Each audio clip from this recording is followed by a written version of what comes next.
주. 그리고 25일 주일까지 해야 할 것이 또 있습니다. 그동안 여러분 광고를 드렸던 삼공부 신청을 하는 날입니다. 생명의 삶 11기. 이번 생명의 삶 11기 과정은 주일 오후 2시에 하게 됩니다. 우리 교회 와서 예수 영접을 하시고 또 아직 생명의 삶 과정을 이수하지 못한 분들은 이번 기회에 생명의 삶 과정을 이수할 수 있도록 그렇게 해주시기 바랍니다. 우리 교회가 가정교회를 하고 또 있기 때문에 기본적으로 생명의 삶 과정을 수료해야 그 다음 과정들을 할 수가 있습니다. 그래서 이것은 선택이 아니라 필수 과정입니다. 그래서 꼭 신청을 해서 함께 할 수 있길 바랍니다. 그리고 이번에는 경건의 삶 과정이 개설이 됩니다. 생명의 삶이나 또 새로운 삶 과정을 또 수료하고 또 확신의 삶 과정을 수료하신 분 중에 아직 경건의 삶 과정을 하지 못한 분들이 있다면 이번 기회에 신청을 해서 함께 할 수 있기를 바랍니다.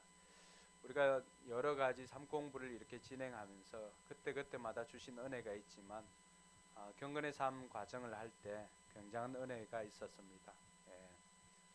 제가 그때는 옆에 사무실로 사용할 때인데 얼마나 강력했는지 사무실에 불이 날 뻔한 적도 있었습니다.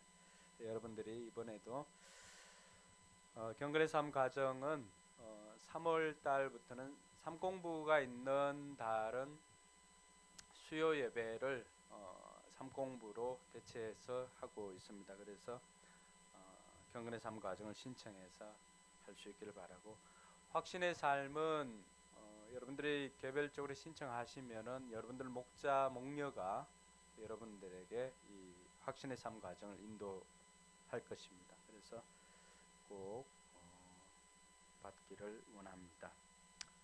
칼럼을 참고해 주시기 바랍니다. 드린 예물을 위해서 제가 기도하도록 하겠습니다. 하나님 아버지, 은혜 감사합니다. 우리에게 베풀어 주신 모든 것이 하나님의 은혜임을 고백하며 물질로 또 거기에 우리의 마음을 담아서 하나님 앞에 올려드립니다. 예물을 준비하기까지의 모든 수고와 눈물을 하나님께서 기억하여 주시고 그들의 삶에 곤고함이 덜하도록 주님께서 인도하여 주시고 사는 날 동안 물질의 고통 당하지 않도록 하나님께서 물질의 풍성함도 허락하여 주시옵소서. 물질의 풍성함이 목적이 아니라 그 물질의 풍성함을 통해서 하나님 나라를 위해서 또 기꺼이 사용할 수 있는 그러한 귀한 마음도 허락하여 주시옵소서. 이 예물이 쓰이는 곳곳마다 영혼 구원의 역사가 일어나게 하여 주시고 이 예물을 통하여서 하나님, 우리 교회가 더욱더 하나님 나라를 위해서 힘쓰고 애쓰는데 부족함 없도록 주께서 역사하여 주시옵소서. 감사드리며 거룩하신 예수님 이름으로 기도드리옵나이다. 아멘.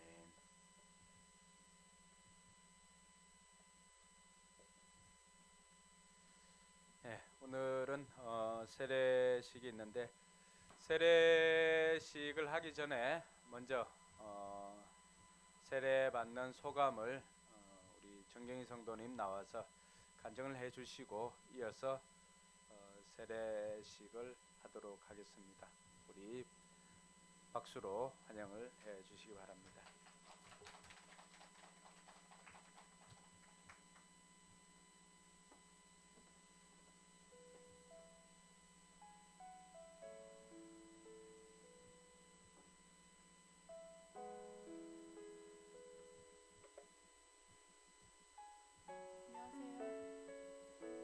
저는 세례 간증을 위해서 나온 정경이라고 합니다.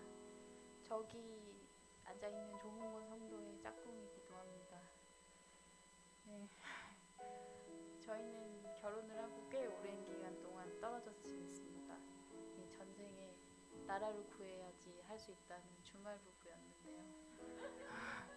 그리고 그 이후에 이제 제가 남편을 따라서 여기 경기도로 이사를 오고 난 이후에 저희 남편이 이제 꾸준히 권유를 했었어요. 함께 오지 않겠냐고.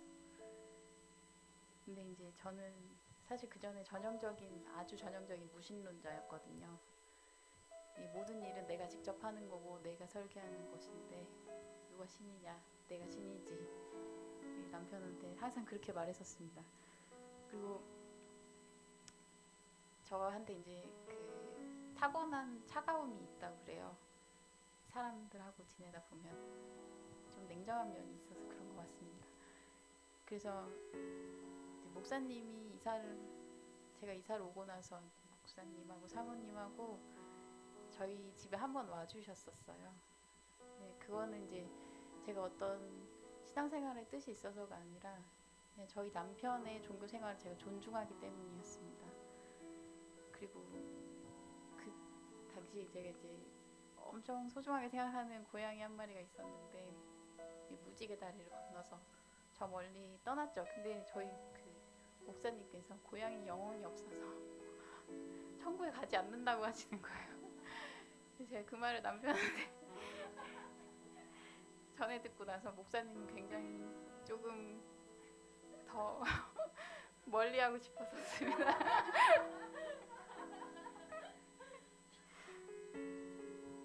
네. 그리고 이제 시간이 꽤 흘렀죠. 그리고 시간이 3년 넘게 흘렀습니다. 그리고 저희 남편의 권유는 사실 꾸준히 계속 있었고요. 저는 이제 너의 종교 생활을 존중할 테니 나에게 강요도 하지 않았으면 좋겠다라는 말로 항상 그 말을 걷어냈었어요. 그리고 어쨌든 저희 남편이 꽤 꾸준히 정말 끈질기게 저한테 권유를 했던 것 같네요. 그리고 어떤 사람을 저에게 소개해 주었습니다. 일단은 저에게 이제 교회에 대한 막연한 선입견이 있었고요. 그 선입견이 좋지는 않았다고 생각합니다. 되게 부정적인 선입견이 저한테 있었기 때문에 교회에 와서 이 모르는 사람들과 다시 관계를 맺고 또 그거를 잘 지켜나갈 수 있을까 하는 생각이 일단 저한테 먼저 있었고요. 근데 그때 만난 그분이 저에게 교회에 가서 누구를 만나지 않아도 된다. 목사님을 만나고 싶지 않으면 만나지 않아도 된다. 그냥 나와 하나님의 관계만을 생각하는 시간이 되었으면 좋겠다 라고 그분이 얘기해 주셨어요. 네, 그 얘기가 이제 저의 귀에 가장 크게 들렸던 것 같습니다. 그래서 첫날 여기에 왔었을 때 생각보다 많은 사람들이 저를 알고 있어서 조금 당황스럽기도 했었는데 네. 그리고 이제 여기서 만나신 분들의 솔직한 모습도 저에게는 조금 그동안의 선입견을 허무는 계기가 되었고요. 그리고 지금 이제 가장 하고 싶은 말은 저를 이 자리에 오기까지 36년간 저를 기다려주신 하나님께 감사드립니다. 그리고 지금 제가 이제 믿음이 아주 완벽하다거나 그렇다고 생각하진 않아요. 시작한 지 얼마 안 됐으니까요.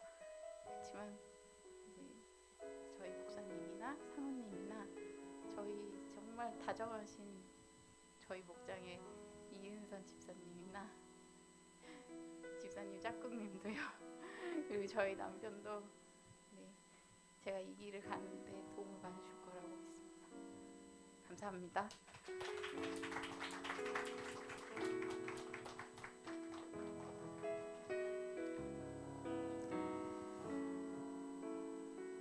신앙생활은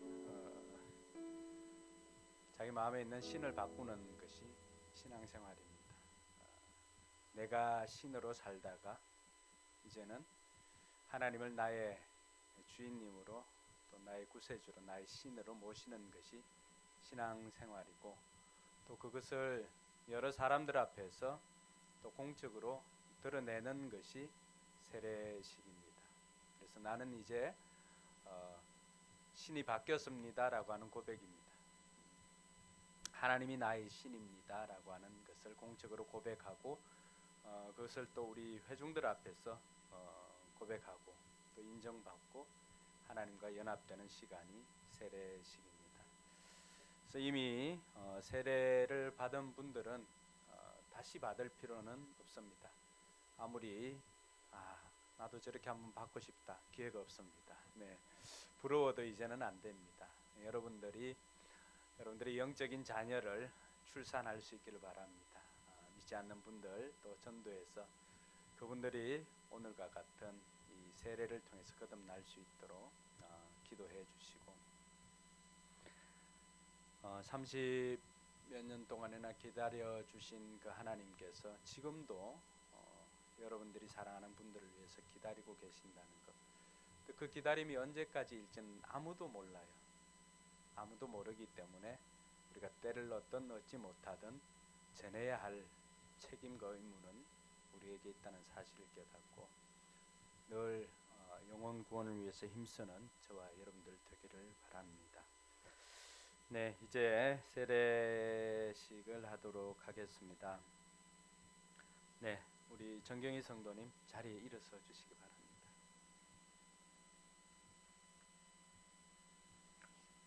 세례는 우리를 그리스도에게 접붙이고 또 연합하는 표고 인치는 것입니다. 그래서 당회는 세례를 받고 교회에 입교하기를 원하는 우리 정경희 성도님이 은혜 받는 일에 대한 경력과 믿음이 세례 받기에 적합하다고 보아서 세례 교인으로 세우고자 합니다. 그래서 모든 교우들은 세례 받는 우리 정경희 성도님을 환영하고 또 하나님께 영광을 돌릴 수 있기를 바랍니다. 그리고 세례 받는 이는 하나님 말씀에 순종하여서 교회의 법도를 지키고 섬기는 일과 귀중히 여기고 서로를 존중할 수 있도록 협력할 수 있기를 바랍니다. 이제 당회는 제자를 삼아 세례를 주라고 하시는 주님의 명령을 따라서 세례를 베풀고자 합니다. 세례 받는 이는 하나님과 성도들 앞에 엄숙하게 서약을 해 주시기 바랍니다. 오른손 들고 제가 묻는 질문에 동의하시면 예라고 크게 답해 주시기 바랍니다. 정경희 성도는 하나님 앞에서 죄인인 것과 그 진노를 면치 못할 줄을 알고 그의 크신 자비하심으로 구원받는 것 외에 소망이 없는 줄을 믿기로 서약합니까? 정경희 성도님은 그리스도께서 하나님의 아들 되심과 죄인의 구주가 되신 줄 믿으며 복음에 말한 바와 같이 구원하실 이는 오직 예수뿐인 것을 믿고 예수님만 의지하기로 서약합니까? 정경희 성도님은 성령의 은혜만 의지하여 그리스도를 믿고 따르는 자가 되고 모든 죄악을 버리고 그의 가르침과 본을 따라 살기로 서약합니까? 네, 마지막 질문입니다.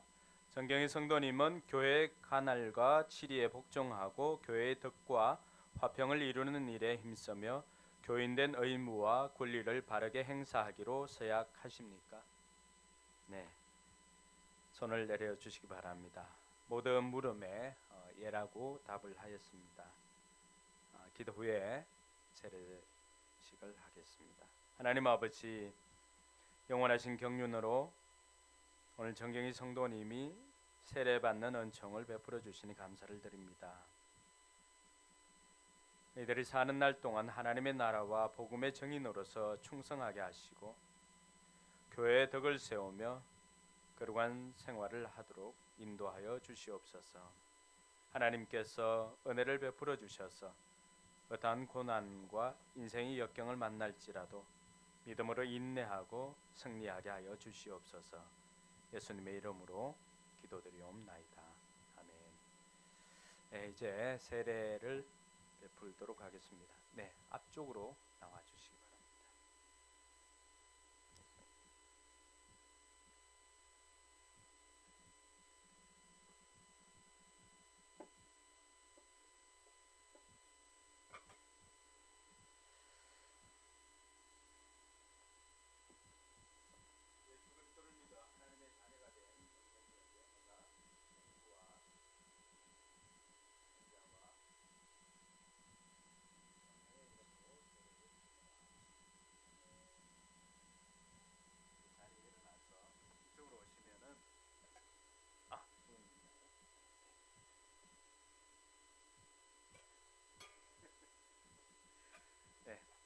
와서 우리가 예수 믿는 사람들이 거듭나서 빛과 소금으로 살아라고 우리가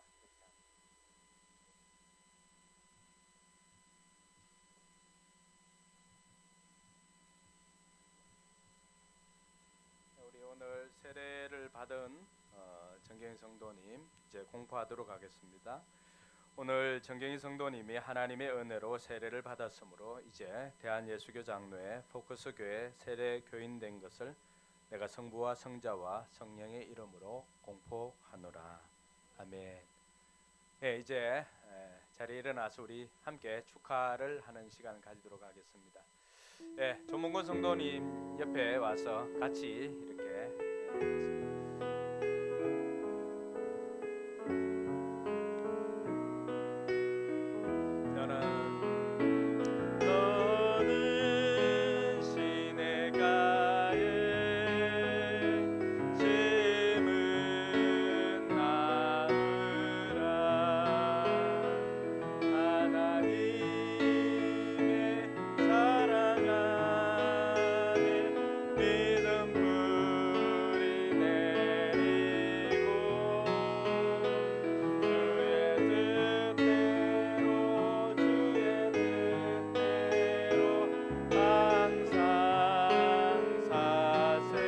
한번 납시다. 너는 시냇가에 너는 시냇가에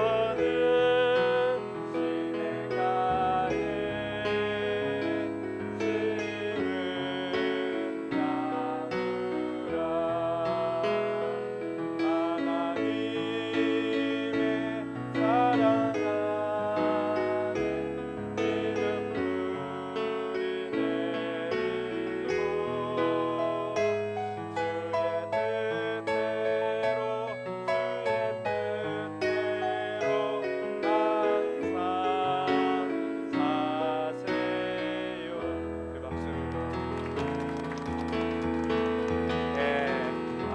우리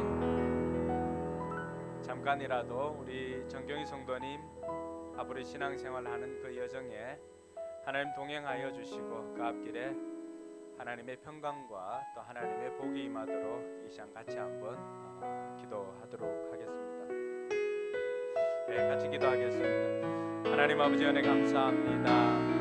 하나님의 사랑으로 또 하나님의 자녀가 되어 우리 정경희 성도님 하나님 기억하여 주셔서 그 앞길에 하나님 동행하여 주시고 함께하여 주심으로 말미암아 어떠한 고난과 역경이 있다 할지라도 넉넉히 이길 수 있도록 하나님 도와주시옵소서. 아버지 하나님, 자기 입으로 이제 신앙을 고백하고 그 고백 위에 하나님께서 함께하여 주셔서 하나님의 그 평강이 날마다 동행하여 주시고 임하여 주시옵기를 주여 간절히 바라고 원합니다. 아버지 하나님, 조문 성도님과 더불어서 이 가정이 신실한 하나님의 백성으로 하나님의 자녀가 되어서 이제는 수많은 사람들의 선한 영향을 끼치며 살아갈 수 있도록 인도하여 주시고 은혜를 베풀어 주시옵소서. 주님 함께하여 주시옵기를. 하나님 아버지 은혜 감사합니다. 오늘 하나님의 자녀가 되어 세례받는 우리 정경희 성도님에게 하나님의 평강과 또 하나님의 복으로 충만케 하여 주시옵소서. 앞으로 그 가는 여정 동안에 하나님 동행하여 주셔서 날마다 하나님의 함께 하심의 증거가 나타나게 하여 주시고 또 구상하는 사업과 가정 위에 날마다 하나님의 평강이 임하게 하여 주시옵소서. 올 한 해 열매 맺는 삶을 통해서 많은 사람들에게 선한 영향력 끼칠 수 있도록 은혜 베풀어 주시옵소서. 감사드리며 거룩하신 예수님 이름으로 축복하며 기도드리옵나이다. 아멘. 우리 박수로 하나님께 영광 돌리겠습니다. 축하합니다.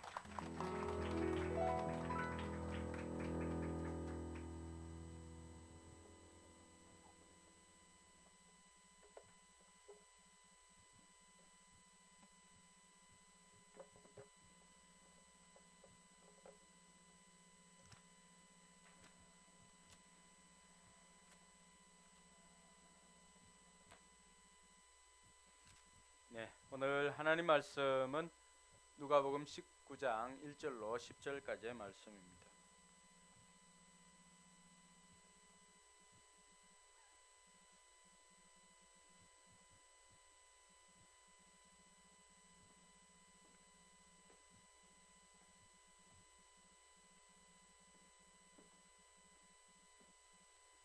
불편하지 않은 분들은 자리에 일어나서 우리가 온전히 하나님의 말씀으로 받도록 하겠습니다. 누가복음 19장 1절에서 10절까지의 말씀 같이 읽겠습니다.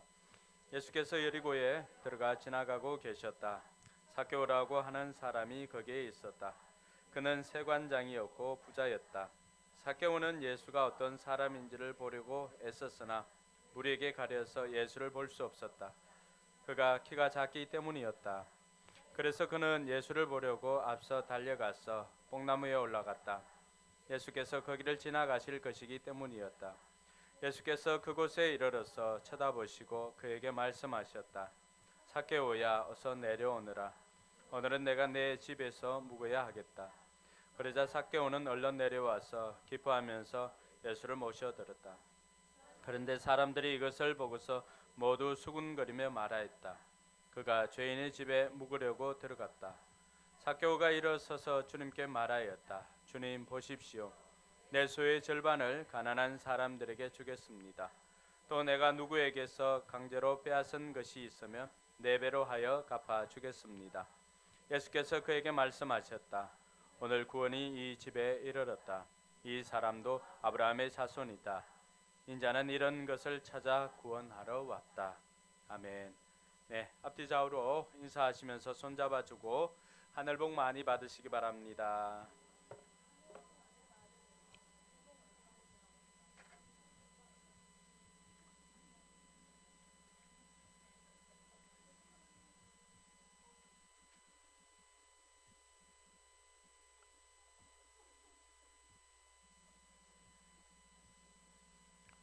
네, 여러분 모두 하늘 복 많이 받으시기 바랍니다. 1963년에 16살 빌 클린턴에게는 평생 잊을 수 없는 역사적인 순간을 경험을 하게 됩니다. 그가 민간 훈련 기구인 보이스 네이션 대표로 워싱턴에 가서 당시 대통령이었던 케네디 대통령을 만나게 됩니다. 그래서 그 케네디 대통령을 만나고 악수를 하는 그 순간 빌 클린턴은 자기도 이 다음에 대통령이 되어야 되겠다라고 하는 그 생각을 가지게 되었습니다. 그 짧은 순간이었지만은 케네디 대통령과 만나서 클린턴은 악수를 함으로 인하여서 그동안 자기가 무엇을 위해 살아야 되고 또 어떻게 살아야 될지를 생각하지 못하였다가 이때 케네디 대통령과 악수하는 순간에 자신은 대통령의 꿈을 키웠다고 그렇게 고백을 하고 있습니다. 한순간의 만남이지만은 이 만남을 통해서 한 사람의 인생이 바뀌는 것을 경험을 하게 됩니다. 제게도 이런 경험이 있습니다. 1988년 11월 11일 날 물론 그 이전에 여러분 만남이 있었지만은 이날이 제가 집사람에게 프로포즈 한 날입니다. 1988년 11월 11일 11시인지는 기억을 못하고 있습니다. 저녁이었습니다. 그때 대학 1학년인 제가 어쨌든 아내와 정식으로 이제 교제를 하게 되었고 또 그 만남을 통하여서 저는 제 인생의 주인을 바꾸는 그런 작업을 하였습니다. 그래서 오늘 우리 정경희 성도님도 자기가 신으로 살다가 하나님을 자기의 신으로 모신 것처럼 저 역시도 그때 그 만남 이후에 저 역시도 이제 하나님을 나의 신으로 모시게 됩니다. 물론 제가 그 이후에 교회를 나가게 된 것은 1989년도 8월 15일 날에 대구에 가면 신천이 있습니다. 신천이 있는데 대구은행 본점 그 앞에 벤치에서 제가 고백을 합니다. 이제 내가 교회를 나가야 되겠다. 왜냐하면 그 당시 저는 뭐 교회를 다니지 않았기 때문에 아내의 뭐 친구, 후배, 선배, 교수님까지도 교회 다니지 않는 저와 사귀는 것을 굉장히 반대를 했습니다. 그래서 저 역시도 방학 동안 실습을 하면서 또 여러 가지 고민을 하게 되었습니다. 그 고민은 다른 것이 아니라 세상 사는 게 그렇게 만만하지가 않더라고요. 야심 있게 대학에 들어가고 공부를 하고 이렇게 해도 막상 실습을 이렇게 하고 세상을 이렇게 경험을 해보니까 세상이 녹록지가 않더라고요. 제 힘으로 될 것 같았는데 제 힘으로 되지 않는 일들이 훨씬 더 많이 있다는 것을 깨닫게 되었습니다. 그리고 또 하나는 그래서 제게는 내게 절대자의 도움이나 믿음이 있었으면 좋겠다라고 그렇게 생각을 했습니다. 그리고 또 하나는 아내와 결혼을 하기 위해서는 내가 교회를 다녀야 되겠다라고 생각을 했습니다. 왜냐하면은 처갓집은 다 교회 배경이지만 우리 집에는 8촌을 이렇게 둘러봐도 교회를 다닌 사람이 한 사람도 없었습니다. 그래서 아내와 결혼하기 위해서는 내가 교회를 나가야 되겠다 그런 생각을 하게 되었습니다. 그래서 그때 1989년 8월 15일 날에 내가 이제 교회를 나가겠다라고 고백을 하고는 그 이후에 저는 예수 믿는 사람이 되어서 오늘 이 자리에 이르게 되었습니다. 제가 교회를 나가게 된 것도 그냥 뭐 절대자의 도움이나 이런 것이 필요해서 나갔겠지라고 생각하지만 그러나 아내와 만나지 않았다면은 저는 오히려 종교를 택한다면은 불교를 택했을 가능성이 많습니다. 왜냐하면은 저는 고3 이후에 고3 때부터 시작해서 주로 읽었던 책들, 고3 때 그리고 대학 들어가서 읽었던 책들은 당시 유명하다라고 하는 스님들이 썼던 에세이는 거의 읽었던 것 같습니다. 근데 그것을 읽어보니까 굉장히 또 멋있어 보이더라고요. 뭐 물은 물이고 산은 산이고 이 당연한 걸 왜 이렇게 이야기하지? 물론 본인들은 이제 좀 더 크게 의미를 부여해서 물화일체를 이야기하고 하겠지만은 제가 봤을 때는 경제에 이런 사람들이 이런 말을 하구나라고 생각을 하게 되었고 무소유를 썼던 법정스님도 그때 당시에 이제 무소유가 이렇게 우리 쪽복음처럼 이렇게 처음에 발간을 했거든요. 그래서 그 무소유를 보면서도 이런 생각을 가진 사람도 있구나라고 생각을 하게 되었습니다. 근데 제가 나중에 예수님을 믿고 난 다음에 깨달았던 것은 저는 진짜 예수님을 잘 믿었구나라고 하는 고백을 할 수밖에 없었습니다. 불교에서 주장하고 있는 그런 자기 비움, 제가 종종 이야기하지만 그 자기 비움을 통하여서 자기 내면에 있는 것까지도 다 비우려고 성철 스님은 벽을 보면서 수행을 하고 또 등을 바닥에 눕히지 않고 수행을 하고 이렇게 하였습니다.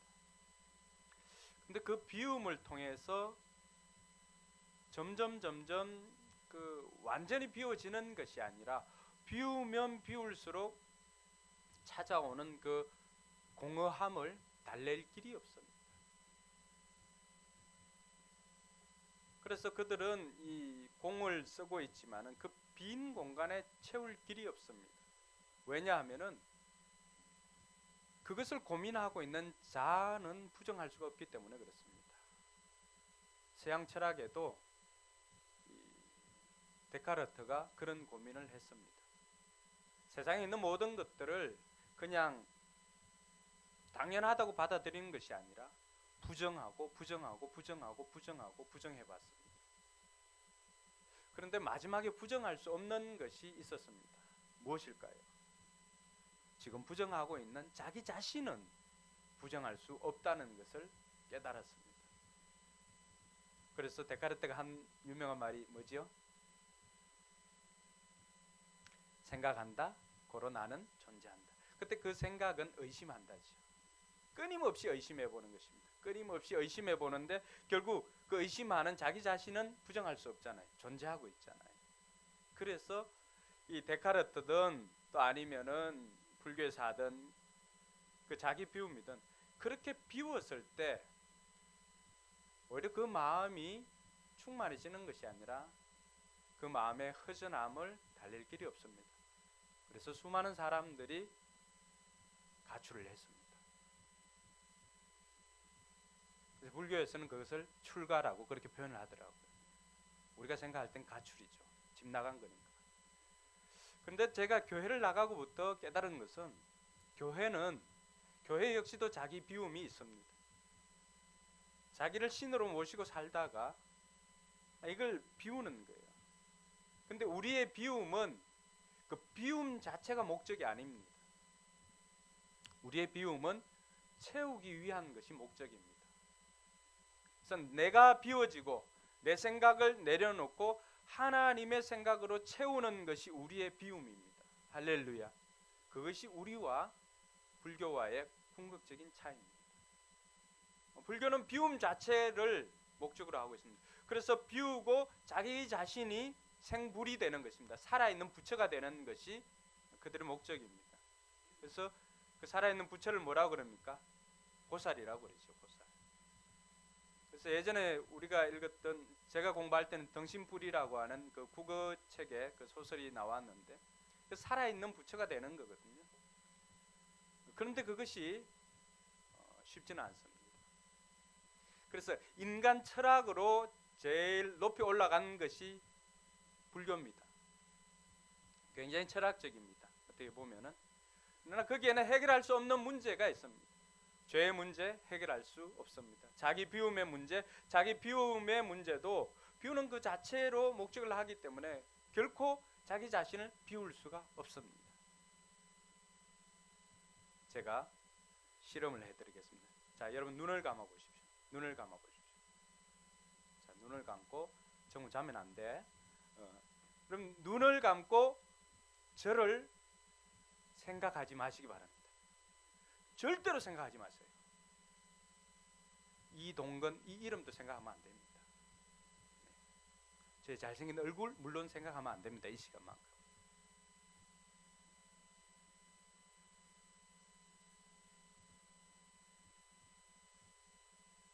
네, 눈을 뜨세요. 제가 10초만 더 했으면 다 재울 뻔했습니다. 저를 생각하지 말라고 했는데 제 잘생긴 얼굴이 키놓고 여러분의 생각 속으로 막 틈을 비집고 들어가죠. 그럼 다시 눈을 감아 보십시오. 이제는 오늘 세례받게 한 우리 조문곤 성도님, 정경희 성도님의 남편 조문곤 성도님을 생각해 보십시오.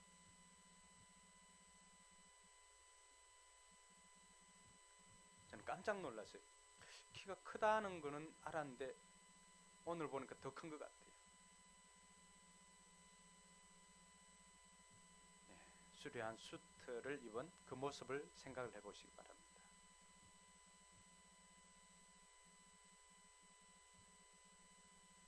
네, 눈을 떠보십시오. 조문근 성도님 생각할 때 제 생각이 난 사람, 그분은 병원에 가보셔야 됩니다. 이것입니다. 짧지만 이거는 절에 가도 안 가르쳐주고 뭐 어디 가도 안 가르쳐줍니다. 우리가 일반 상식적으로 생각을 해도 어떤 생각을 비우려고 해도 그 생각을 비울 수가 없습니다. 그러나 나를 비우고 저를 이제 비웠잖아요. 저를 비우고 조문건으로 채우니까 어떻게 됩니까? 제가 있나요, 없나요? 없잖아요. 이게 우리의 신앙의 고백이고 이것이 우리의 삶입니다.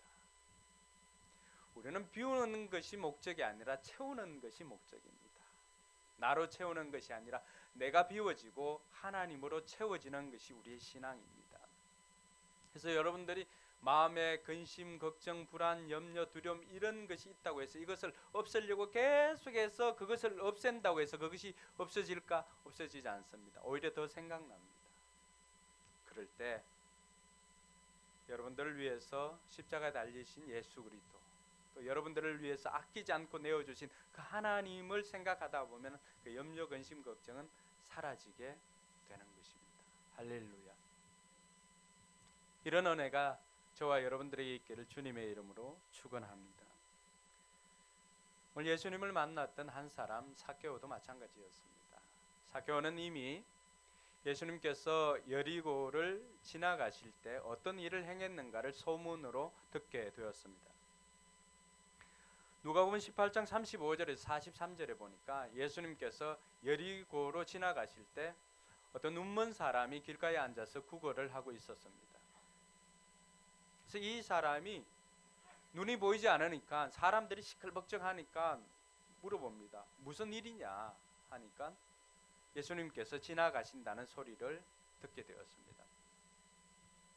그에게는 평생 해결할 수 없는, 자기의 힘으로는 해결할 수 없는 문제가 있었죠. 뭐예요? 앞이 보이지 않습니다. 자, 우리 같으면 앞이 보이지 않는데 이 문제를 가지고 어떻게 할까요? 그냥 체념하고 살지 않겠습니까? 그런데 이 사람은 그렇게 하지 않았습니다. 38절에 보니까 그가 소리를 지릅니다. 다윗의 자손 예수님, 나를 불쌍히 여겨 주십시오.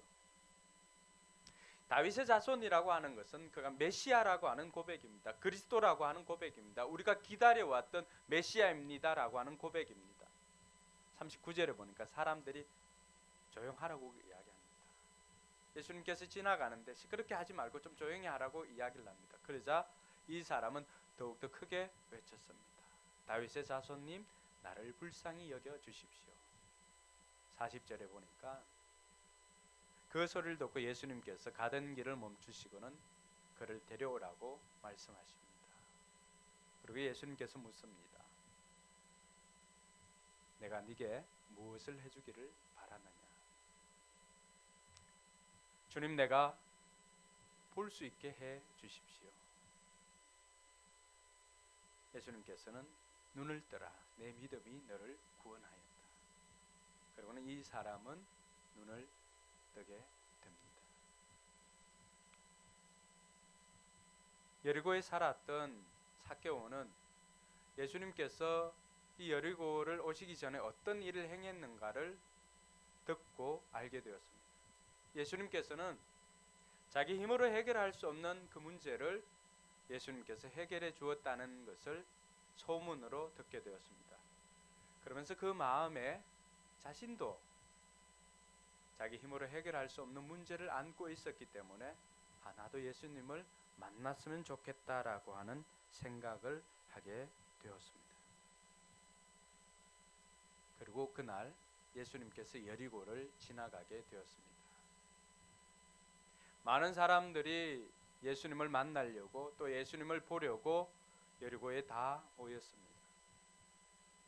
근데 유달리 한 사람만큼은 그 마음이 다른 어떤 사람들보다 더 간절함으로 그 자리에 있게 되었습니다. 성경은 그의 이름을 삭개오라고 소개하고 있습니다. 그 이름의 뜻은 의로움, 순수함 이런 뜻입니다. 그런데 사람들은 그를 의롭게 봐주질 않습니다. 사람들은 그를 순수하게 봐주지 않습니다. 사람들의 평가는 그것보다는 훨씬 더 지독한 것이었습니다. 성경은 그를 어떻게 평가합니까? 그는 세관장이고 부자였다라고 그렇게 표현을 합니다. 근데 동네 사람들은 그를 어떻게 불렀을까요? 7절에 보니까 동네 사람들은 그를 죄인이라고 그렇게 불렀습니다. 그가 부자였고 세리장이었지만은 왜 동네 사람들은 그를 죄인이라고 불렀을까요? 누가복음 7장 34절에도 보면은 그 당시 사람들이 세리를 어떻게 생각했는지를 설명을 하고 있습니다. 자, 같이 한번 읽어볼까요? 인자는 와서 먹기도 하고 마시기도 하니 너희가 말하기를 보아라, 저 사람은 마구 먹어대는 자요 포도주를 마시는 자요 세리와 죄인의 친구다 한다. 자, 여기 보면은 이 접속사 와가 있습니다. 접속사 와는 이웃과 이것이 동격임을 말해주고 있습니다. 그렇죠? 세리와 죄인. 세리는 곧 뭐라는 거죠? 죄인이라고 합니다. 그 당시 사람들 생각에 세리는 죄인이다라고 하는 경식이 성립되어 있습니다. 우리가 잃어버린 비유로 잘 알고 있는 누가복음 15장도 마찬가지입니다. 누가복음 15장을 시작을 할 때 누가복음 15장 1절은 지금 잃어버린 비유에 대해서 듣게 될 잃어버린 사람들이 누구인가를 설명해 주고 있습니다. 그러면서 그때도 동일하게 이야기를 합니다. 읽어볼까요? 세리들과 죄인들이 모두 예수의 말씀을 들으려고 그에게 가까이 몰려들었다. 세리는 곧 뭐다? 죄인이다. 왜 사람들은 세리를 죄인으로 생각을 했을까요? 그 당시 세금을 거두어 드리는 그 방식이 어떤 방식을 하는가에 따라서 이 사람들이 세리를 죄인으로 생각했던 이유가 있습니다. 로마가 통치를 할 때였습니다. 그때 로마가 통치를 할 때 세금을 거두어 드려야 되는데 로마 사람들이 직접 와서 세금을 거두지는 않습니다. 그래서 그 지역에 있는 사람들 중에 세금을 거둘 사람을 이렇게 차출을 합니다. 그래서 그 사람은 봉급이 없어요. 그렇지만 로마의 하수인으로서 일을 하게 되는데 어떤 일을 하게 되냐 그러면은 사람들에게 세금을 거두어서 그 거둔 세금을 로마에 납세를 하는 것입니다. 올리는 것입니다. 그러면은 얼마를 거두는지는 관계가 없습니다. 정한 것만, 예를 들어서 로마의 이 여리고에서 세금을 거두어 가지고 로마에 100만 원을 납세를 해야 된다, 내야 된다라고 하면은 이 사람은 얼마를 거두든지 관계없어요. 100만 원을 거두어도 100만 원 다 내면 되고 90만 원을 거두면은 자기가 10만 원 더 채워 가지고 내야 되고, 자, 이런 상황이에요. 여러분들은 얼마를 거두겠어요? 거두는 건 여러분 자유예요. 여러분 얼마를 거두고 싶어요? 자기 동족이에요. 자, 이 사람을 소개할 때 지금 세리장이고 부자라고 했잖아요. 세금을 거둔 사람들의 우두머리. 그런데 이 사람 부자예요. 자, 이 사람의 이 부자가 된 배경은 어떤 배경일까요? 이 사람이 부자가 되면 될수록 상대적으로 백성들은 어떻게 될까요? 여러분들이 이제 세금을 내는 사람이에요. 세금을 내는 사람인데 제가 세금을 거두는 사람입니다. 쭉 다 거둬요. 그러면 100만 원을 내고 나머지 200만 원을 내고요. 그리고 이번 달은 설 명절이 있으니까 제가 세금을 또 좀 더 거둡니다. 그럼 100만 원을 내고 500만 원을 제가 좀 써야 됩니다. 500만 원을 제가 거둬드립니다. 자, 이렇게 해서 제가 T4를 타다가 인피니티로 바꿉니다. 제 차종이 바뀔 때마다 여러분 어떤 생각을 하세요? 솔직하게 이야기해 주세요. 제 차종이 바뀔 때마다 여러분 어떤 생각이 드세요? 그리고 우리 집에 화장실 개수가 바뀔 때마다 여러분 어떤 생각이 드세요? 그리고 제가 사는 집이 바뀔 때마다 여러분 어떤 생각을 할 수가 있을까요? 그 생각 그대로 그때 당시 백성들이 삭개오를 보았습니다. 삭개오는 더 이상 물질에 대한 부족함은 없습니다. 부자였습니다. 그리고 직업적으로도 굉장히 안정적이죠. 그 당시에 어떻게 보면 로마의 공무원이잖아요. 세무공무원. 그 중에 장이잖아요. 자기가 직접 뛰질 않아도 자기 밑에 있는 부하 직원들이 뛰어도 자기는 가만히 앉아서 그들의 또 커미션을 또 받겠지요. 그래 점점 배가 불러집니다. 그는 지금까지 돈을 벌기 위해서 살았던 사람입니다. 그런데 이제 부자가 되어봤어요. 부자가 되었는데 그에게는 해결할 수 없는 문제가 있었습니다. 부자가 되어도 마음 한켠에는 그 채울 수 없는 공허함이 항상 있었습니다. 그런데 여리고를 지나가시기 전에 예수님께서 눈먼 사람을 눈뜨게 해주었다는 그 이야기를 듣고 이분이 예사뿐이 아니구나.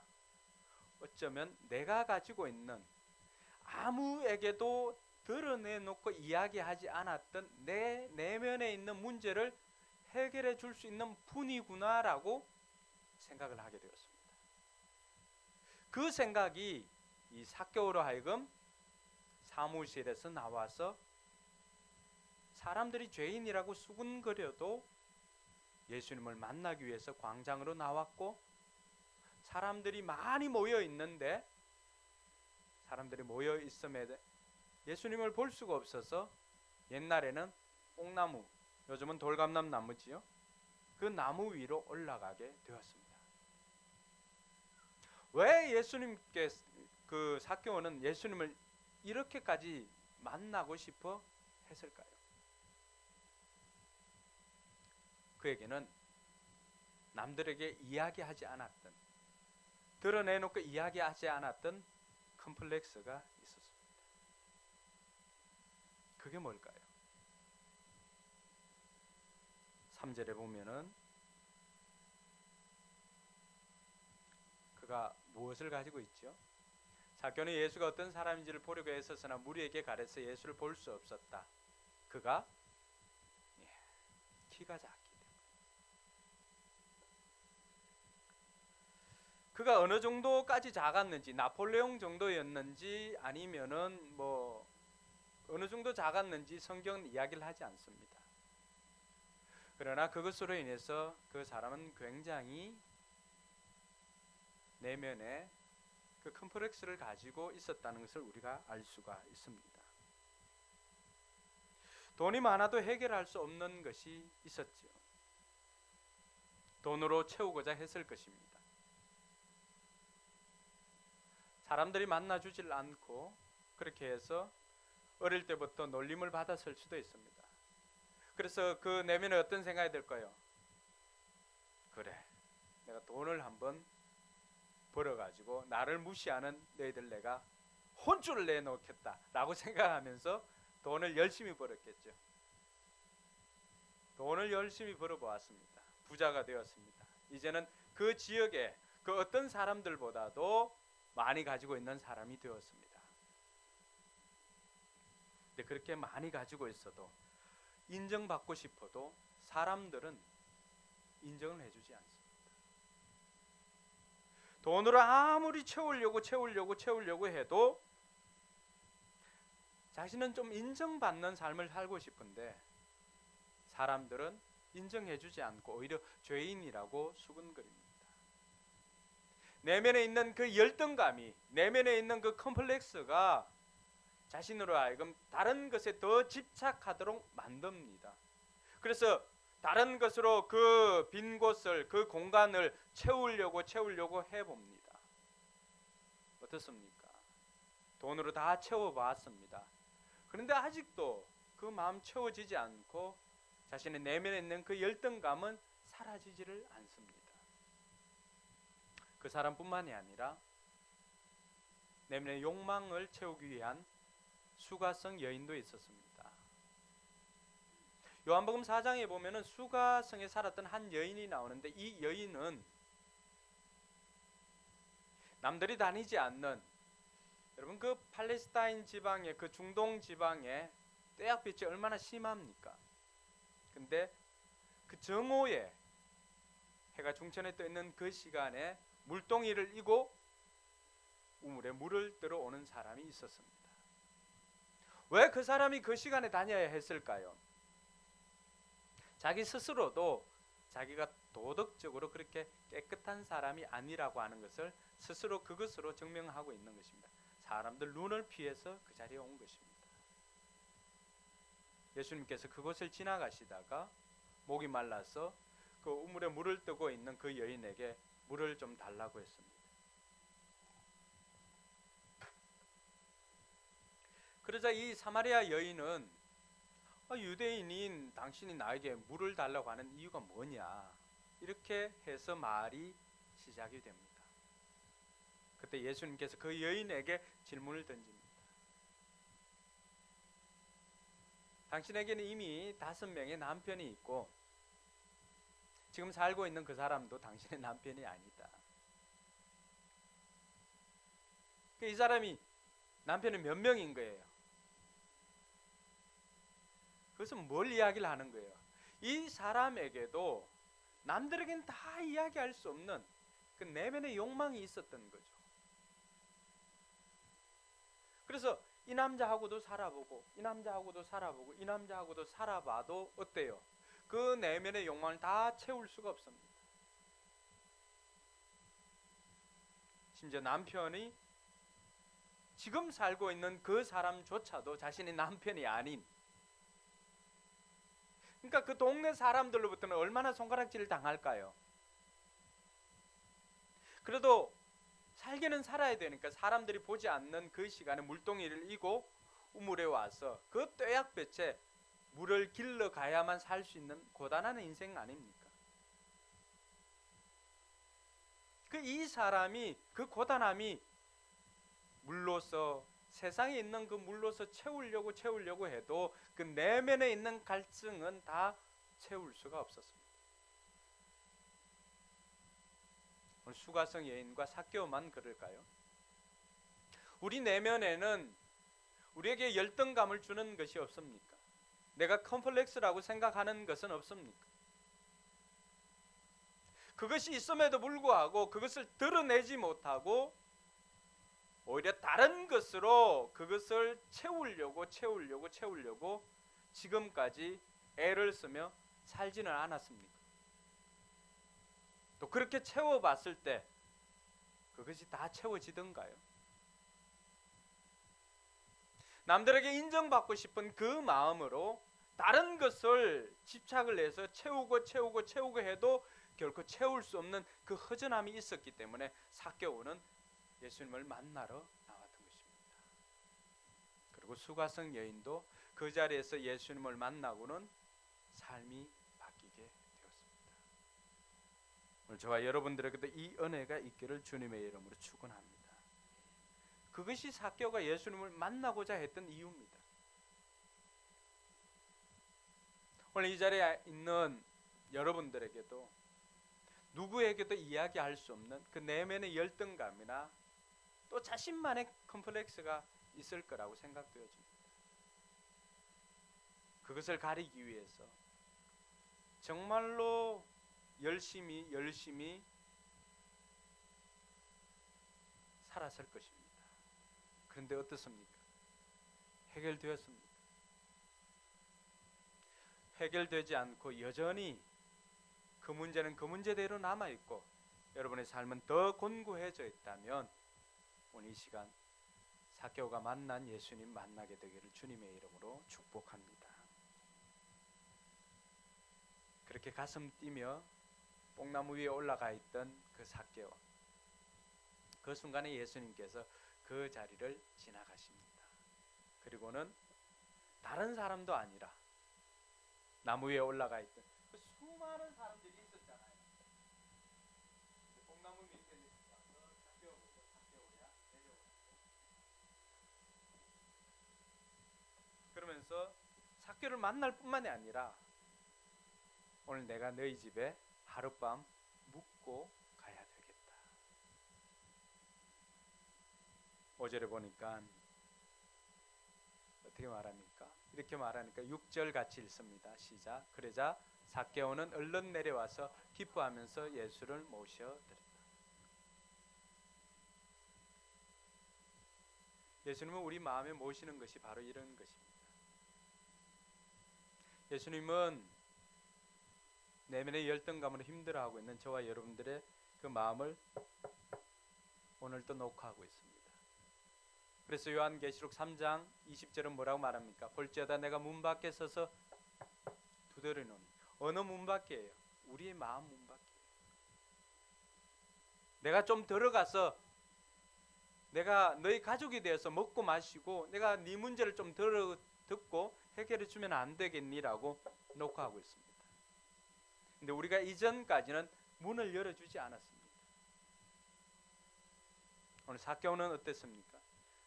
예수님께서 내가 좀 들어가면 안 되겠니라고 이야기할 때 삭개오는 자기 마음의 문을 열고 예수님을 모셨습니다. 이것을 다른 표현으로 하면은 영접이라고 표현합니다. 예수님을 영접하였을 때, 예수님을 자기 집에, 예수님을 자기 마음에 모셔드렸을 때 어떤 변화가 있었을까요? 오늘 정경희 성도님은 신이 바뀌었지요. 이때까지 세상을 디자인한 것이 자기였는데 이제는 하나님께서 참 신이시고 하나님께서 나의 신이십니다 고백합니다. 신이 바뀝니다. 그 신이 바뀔 뿐만 아니라 우리의 신분이 바뀝니다. 영접하는 자, 받아들이는 자죠. 곧 그 이름을 믿는 자들에게는 하나님의 자녀가 되는 권세를 주셨으니 그렇게 이야기를 합니다. 우리 신분이 하나님의 자녀로 바뀝니다. 그리고 또 하나 오늘 삭개오를 보니까 소원이 바뀝니다. 삭개오의 소원이 어떻게 바뀌었을까요? 오늘 7절에 보면은 사람들은 수군거리는데 예수님께서 삭개오 집에 들어왔을 때 8절에 삭개오가 이런 고백을 합니다. 여러분 삭개오처럼 같이 한번 고백해 볼까요? 삭개오가 일어서서 주님께 말하였다. 주님 보십시오. 내 소유의 절반을 가난한 사람들에게 주겠습니다. 또 내가 누구에게서 강제로 빼앗은 것이 있으면 4배로 하여 갚아주겠습니다. 뭐가 바뀐 거예요? 뭐가? 돈을 위해서 살았던 사람 아닙니까? 돈만을 위해서 살았던 사람입니다. 근데 이제 그 목숨과도 같은 돈을 어떻게 하겠다는 것입니까? 내어놓겠다는 것입니다. 이것은 굉장한 도전입니다. 여러분 이 이전에 어떤 일이 있었냐 그러면은 누가복음 18장 시작할 때 여리고를 지나가실 때 예수님을 찾아왔던 한 부자가 있었습니다. 그 부자가 예수님께 찾아와서 예수님 어떻게 하면 영생을 얻을 수가 있습니까? 라고 이야기를 합니다. 그러자 예수님께서 너 율법 다 지켰니? 다 지켰는데요. 그때 예수님께서 네게 있는 재산 다 팔아가지고 가난한 사람들에게 나누어 주라고 했습니다. 그러자 그 부자 가난은 젊은 사람이었거든요. 돈이 많은 거로 근심하며 떠나갔다 그랬습니다. 어떻게 하면 영생을 얻을 수 있습니까? 라고 질문을 하였지만은 영생에 대해서 얻지 못하고 답은 들었지만은 실천을 하지 못하고 돈이 많았으므로 그 돈 처분하라 그랬거든요. 돈이 많은 거로 근심하며 떠나갔다고 했습니다. 예수님 만났잖아요. 근데 예수님의 제자는 될 수가 없었습니다. 뭐가 바뀌지 않았지요? 가치관이 바뀌지 않았습니다. 그에게는 여전히 돈이 소중합니다. 근데 오늘 삭개오는 어떻게 이야기를 합니까?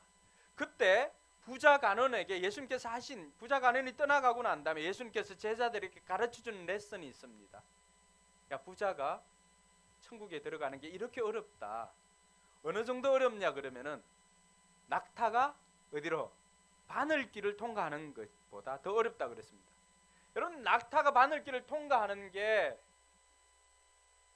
얼마나 어려울까요? 불가능하지요 거의. 그래서 묻습니다.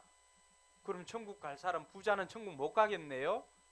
그때 예수님께서 사람으로서는 할 수 없으되 하나님께서는 하실 수 있느니라 라고 그 이야기를 해줍니다. 그리고 여리고를 지나가시다가 삭개오를 만났습니다. 삭개오가 뭐예요? 2절에 보니까 부자잖아요. 부자. 연결이 되나요? 그런데 그 부자는 자기가 직접 나와가 영생을 얻으려고 했고 삭개오는 그렇지 않았거든요. 그 예수님께서 네 있는 재산 다 팔아가지고 가난 사람들에게 나누어 주라고 그랬는데 삭개오는 어떻게 합니까? 자발적으로 예수님께서 그 말씀하시기도 전에 예수님 만나고 보니까 자기의 마음의 소원이 달라졌습니다.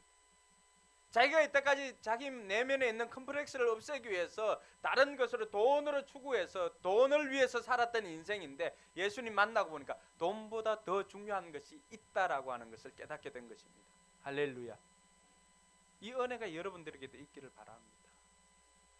그래서 삭개오는 자기가 그토록 생명처럼 아꼈던 돈을 자기 스스로 내 재산 절반을, 물론 부자는 전부 다 이렇게 했지만은 삭개오는 절반을 가난한 사람들에게 주겠습니다. 그리고 또 내가 누구에게서 강제로 빼앗은 것이 있으면 4배로 하여 갚아주겠습니다. 그러니까 자기가 이때까지 부당하게 이렇게 세금을 거둬들인 것도 있겠지요. 통상적으로 2배만 갚으면 됩니다. 근데 4배를 갚겠다는 것입니다. 따라합시다. 예수님을 만나면 가치가 바뀝니다. 예수님을 만나면 소원이 바뀝니다. 저도 예전에 중학교 1학년 때 제 소원이 부자였습니다. 그래서 저에게 음악을 가르쳐 주었던 음악 선생님 박재덕 선생님이 제게 꿈을 물었습니다. 너 뭐 되고 싶냐? 저는 짜장면집 사장이 되고 싶습니다.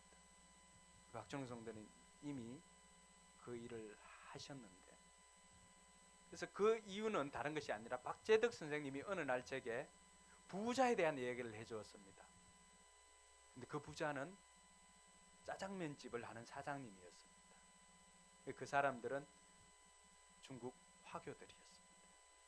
화교들은 돈은 들어가는데 나오질 않는다고 합니다. 그래서 화교들이 짜장면집 하는데 이 사람들이 다 부자라고 했습니다. 그래서 제 마음의 한켠에 그래, 나는 부자가 되어야 되겠다 소원을 그때부터 품었습니다. 근데 좀 지나면서 이제 소원이 달라지기 시작했는데 체육 교수, 뭐 스포츠 기자, 뭐 이렇게 꿈이 달라졌는데 제가 집사람을 만나고 예수님을 제 인격적으로 제 구주로 모시고 난 다음에 제 소원이 어떻게 바뀌었냐 그러면은 부자가 아니었어요. 사람을 키우는 사람이 되어야 되겠다. 그래서 돈을 벌기 위해서 애를 썼던 그 시간들보다 더 귀한 것을 발견하고는 사람이 귀하구나, 이 사람을 하나님의 사람으로 바꾸는 일을 해야 되겠다라고 하는 것을 예수님 만나고 난 다음에 바뀌게 되었습니다. 여러분들은 예수 믿기 전에 그 가치관 그대로 살아가고 있습니까? 예수 만나면 소원이 바뀝니다. 예수 만나면 가치관이 바뀝니다. 그 이전에 여러분들이 소중하게 생각했던 것, 예수 만나고는 더 소중한 것을 발견하고는 그것을 이제는 우선순위에서 저 뒤쪽으로 밀어 놓을 수도 있습니다. 사도 바울도 그렇게 고백합니다. 자신이 이전에 소중하게 생각했던 것을 내가 가장 고상한 예수 그리스도를 만나고 난 다음에는 그 모든 것들을 배설물로 여기노라 그렇게 고백합니다. 그래서 예수를 만나면 우리 인생이 바뀌고 소원이 바뀌고 가치관이 바뀝니다. 예수님께서는 10절에 보니까 나는 이렇게 잃어버린 자를 찾아 구원하러 왔노라고 이야기를 합니다. 그 잃어버린 자가 누굽니까? 오늘 죄인 취급받던 세리와 죄인 취급받던 삭개오와 같은 사람 아닙니까? 누가복음 15장에도 잃어버린 비유를 이야기할 때 그 잃어버린 자들은 누굽니까? 모든 세리와 죄인들 아닙니까? 혹시 여기 앉아있는 사람들은 아니야 나는 들판에 있는 99마리의 양에 속해 있어 그렇게 생각하고 있는 사람은 없습니까? 아닙니다. 우리는 99마리의 양이 아니라 잃어버렸던 한 마리의 양이었습니다. 동의하십니까? 그 잃어버렸던 한 마리 양을 찾기 위해서 하나님께서는 온 천지를 다니면서 숨어 있는 열등감으로 숨어 있고 우울증으로 숨어 있고 여러 가지 이유로 상처로 이런저런 상처로 숨어 있는 저를 여러분들을 찾아내어서 오늘 하나님께서는 하나님의 사람으로 바꾸어 주셨습니다. 할렐루야. 사랑하는 성도 여러분, 우리의 삶이 바뀌는 기적의 원리는 다른 것 아닙니다. 예수님을 만나면 우리 삶이 바뀌게 되는 것입니다. 그래서 예수님을 만나기 위해서는, 예수님을 만나서 우리의 삶이 바뀌기 위해서 뭘 해야 될까? 첫 번째는 간절함이 있어야 됩니다. 오늘 삭개오는 보니까 3절에 보니까 예수님을 버리고 애를 썼다고 그렇게 이야기를 합니다. 애를 썼다.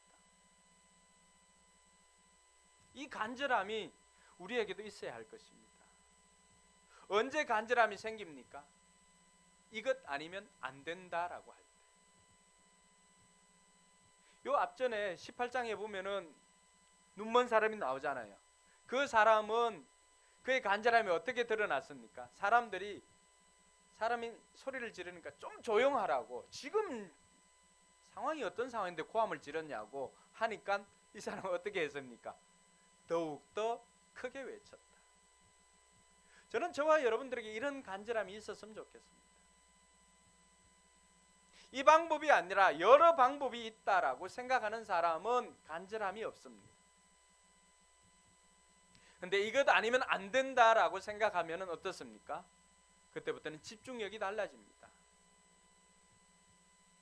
어떻게 보면은 타고 왔던 배를 떠나보내고 이제는 그 물을 내 뒤에 진을 치게 하는 배수의 진을 친 형세와 다르지 않습니다. 12의 혈루병으로 고생하던 한 여인이 있었습니다. 그 여인의 간절함은 무엇으로 나타났을까요? 내가 예수님의 옷자락만 만지기만 해도 내가 나을 것인데 라고 하는 생각에 사람들과 격리되어서 살았던 그 사람이 예수가 지나간다는 소문을 듣고는 사람들을 삐집고 가서 예수님의 옷자락을 만집니다. 사람들이 알았다면 예수님 옷자락 만지기 전에 돌에 맞아서 죽었어야 될 사람입니다. 그런데 그 사람에게는 어떤 간절함이 있었을까요? 이래도 죽고 저래도 죽는 거예요. 여러분 같으면 어떤 걸 택하겠어요? 그래서 한번 시도하고 나도 가야 돼요. 그래서 이 여인은 예수님께 가서 옷자락을 만졌습니다. 그 즉시 나았습니다. 할렐루야. 여러분, 예수가 아니면 해결이 안 되는 문제가 있습니다. 그게 뭘까요? 그동안 여러분들이 다른 것으로 채우려고 했던, 해결하려고 했던 여러분의 컴플렉스가 그런 것이고, 또 우리 내면에 있는 죄의 문제가 바로 그런 것입니다. 예수님은 이러한 잃어버린 자, 저와 여러분들, 그 열등감이나 컴플렉스로 인해서 살아왔던 저와 여러분, 죄로 인해서 힘들게 살아왔던 저와 여러분들을 구원하시기 위해서 이 땅에 오셨다는 사실을 믿고 예수님을 만나려고 하는 그 간절함이 저와 여러분들에게 있기를 주님의 이름을 축원합니다. 둘째로는 생각이 바뀌어야 합니다. 누구에게나 약점은 있습니다. 그래서 어떤 사람은 그 약점이 자신의 인생의 걸림돌이 되기도 합니다. 저 같은 경우에는 치명적인 제 얼굴이 굉장히 약점이죠. 저도 어떻게 선하게 좀 이렇게 보이려고 해도 너무나 잘생겼기 때문에 사람들이 힘들어하는 경우가 많이 있습니다. 그래서 아예 어떤 분들은 예배 시간에 제 얼굴을 안 보려고 눈을 감고 있습니다. 오늘 삭개오는 어땠을까요? 함지장 그래서 눈 이렇게 감고 있는 건 아니죠. 제 얼굴 좀 보세요. 여러분 어떻습니까? 삭개오는 어땠을까요? 자신에게 있던 그 키가 작은 약점이 있었잖아요. 근데 삭개오는 그 약점을 드러냈습니다. 약점을 드러낼 때 약점은 더 이상 걸림돌이 아니라 디딤돌이 되는 줄 믿으시기 바랍니다. 우리의 생각을 바꿔야 합니다. 그러면 여러분들이 예수 그리스도를 만나고 인생이 바뀌는 이런 기적을 경험하기를 원한다면 생각을 바꿔야 합니다. 안 된다, 못한다, 할 수 없다, 이게 아니에요. 오늘 눈먼 장인이 사람들은 안 된다고 했지만은 크게 외쳤던 것처럼, 또 삭개오는 사람을, 예수님을 보려고 했지만 키가 작아 볼 수 없지만은, 그랬을 때 그가 할 수 있는 방법은 뭘까요? 이렇게 까치발을 세우고 이렇게 보는 것, 아니면은 좀 더 뭐 의자를 놓고 보는 것이었지만, 그러나 그 사람은 삭개오는 프레임 자체를 바꾸었습니다. 다른 프레임으로 살았죠. 사람들은 생각하지 못했던 나무 꼭대기로 올라갑니다. 이런 발상의 전환이 저와 여러분들에게 있기를 바랍니다. 여러분, 작은 꿈을 가지면은 100만 원, 여러분들이 지금 90만 원을 벌고 있다. 100만 원을 벌고 싶다면 지금 여러분들이 하는 방식에서 크게 변화를 추구하지 않을 겁니다. 근데 90만 원을 받고 있는데 900만 원이 여러분 소원이다. 그러면 어떻게 될까요? 아예 판 자체를 다르게 생각합니다. 저는 여러분에게 이 은혜가 있기를 바랍니다. 그래서 여러분 그동안에 나는 이것 때문에 안 돼, 이것 때문에 못해, 이것 때문에 할 수 없어 라고 생각했던 이러한 것들을 이제는 드러내고, 나는 이것 때문에 예수님이 필요해. 그리고 그 약점을 드러내 놓으시고 또 목장에도 드러내 놓으시기 바랍니다. 그럴 때 하나님께서는 그 약점을 여러분들이 걸림돌이 아니라 디딤돌 되게 해 주시는 줄 믿으시기 바랍니다. 오늘 키가 작은 삭개오는 그것으로 인해서 예수님을 만나게 됩니다. 어떻게 보면 그 인생 그것이 빈배 아니었습니까? 여러분에게 있는 컴플렉스, 약점, 여러분 인생이 빈배 아닙니까? 근데 그것이 하나님을 만나는 통로가 되는 것입니다. 그리고 삭개오는 세 번째로 결단하고 행동했습니다. 오늘 여러분에게도 이 은혜가 있기를 바랍니다. 생각만 하고 예수님 만나면 해결될 건데 라고 생각만 하고 있었던 것이 아니라 생각하고 결단하고 나무 위로 올라가는 행동을 했다는 것입니다. 여러분들에게도 이런 결단이 있어야 할 것입니다. 여러분, 여기 뭐 헌신대가 있거든요. 여기 왜 있을까요? 여러분들 설교를 듣고 은혜스러운 말씀이다, 좋은 말씀인데 한번 살아볼까? 이렇게 하고는 집에 가면 다 설사 한 주간 3년 적게 잘 안 갑니다. 그런데 그 결단이 사라지기 전에 나는 그렇게 살 거야 라고 결단하는 것을 때 현실까지 여러분들이 앉아있는 자리에서 여기까지 나오는 게 제일 중요한 게 뭘까요? 그게 믿음입니다. 그게 행동 아닙니다. 여기까지 나와서 결단하고 했을 때 여기까지 오도록 움직였던 그 믿음이 여러분의 삶의 행동으로 옮기도록 하는 동력이 됐습니다. 삭개오도 생각만 하고 있었다면 그 행동이 삶이 바뀌지 않았습니다. 생각하는 것을 어떻게든 하려고 나무 위로 올라가고 예수님을 만나고 영접하고 그리고 자신의 있는 것을 나누며 살고 행동으로 옮겼을 때 그 삶이 현실에 나오는 그저 하지 마십시오. 진정 삶이 바뀌기를 원하고 말씀으로 살기를 원한다면 생각했던 거 결단하시고 나와서 또 헌신할 때 여러분의 인생에 기적을 경험하게 될 것입니다. 기도하겠습니다.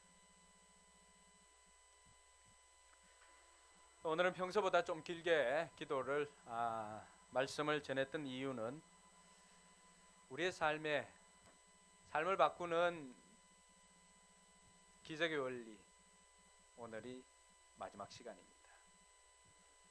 이제 다음 주부터는 또 다른 메시지로 여러분들을 만나게 될 것인데, 올 한 해는 정말 여러분 삶에 이런 기적이 좀 일어났으면 좋겠다, 좀 삶이 바뀌어졌으면 좋겠다 생각하는 것들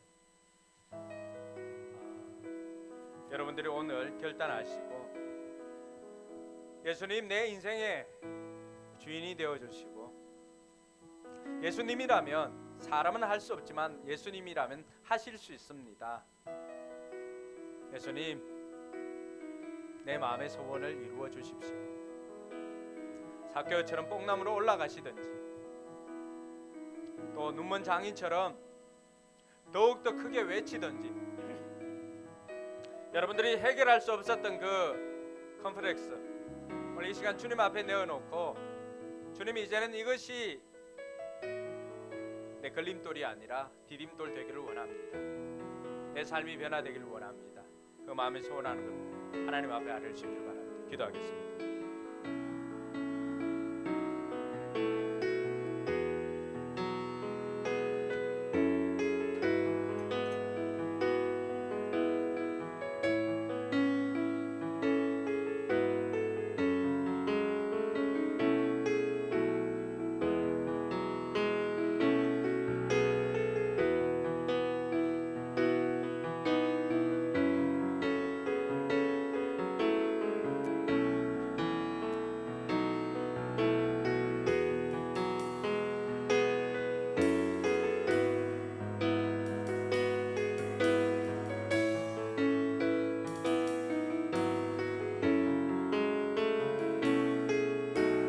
이제 찬양할 때 여러분이 일어나서 찬양하며 또 결단하실 분들은 헌신대 나와서 결단할 수 있기를 바랍니다.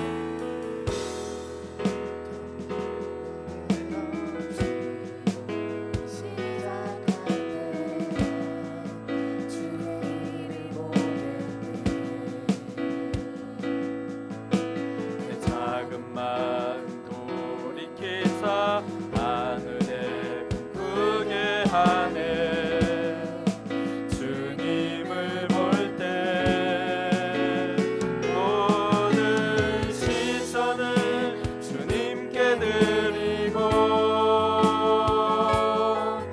살아계신 하나님을 느낄 때 내 삶은 주의 역사가 되고 하나님이 일하기 시작. 성령이 나를 변화시켜 성령이 나를 변화시켜 모든 두려움 사라질 때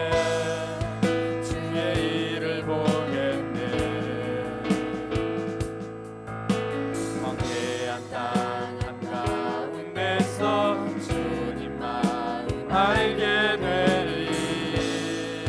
주님을 볼 때 모든 시선을 주님께 드리고 전능하신 하나님을 느낄 때 세상은 주의 나라가 되고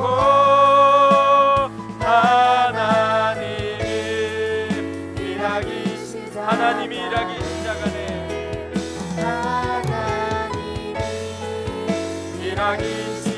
하나님이 일하기 시작하네. 하나님이 일하기 시작하네. 기도하겠습니다. 이제는 우리 구주 예수 그리스도의 은혜와 하나님의 무한한 사랑과 성령 하나님의 감화, 감동, 교통, 충만하심의 역사가 예수님을 만남으로 인생이 변화되기를 소망하는 우리 모든 성도들의 머리 위에 저들의 삶의 현장과 우리 교회와 선교지 위에 이제로부터 영원토록 함께 있을지어다.